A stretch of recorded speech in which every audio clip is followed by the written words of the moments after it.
প্রিয় বন্ধুরা, আসসালামু আলাইকুম। সবাই কেমন আছেন?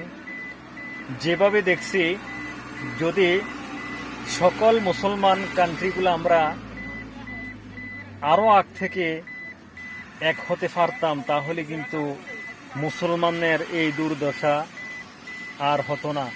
এইভাবে ফিলিস্তিনের মুসলমানদেরকে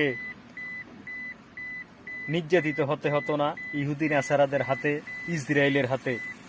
তো আমরা মুসলমান এখনো কিন্তু সকল মুসলমান এক নয়।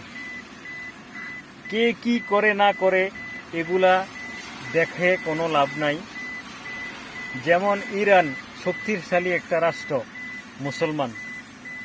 সৌদি আরব, তুর্কি, পাকিস্তান, বাংলাদেশ, সকল দেশগুলো যদি এক থাকে, তাহলে মুসলমানদের সাথে ইহুদি নাসারারা চোখ তুলে তাকাবে না, আশা করি।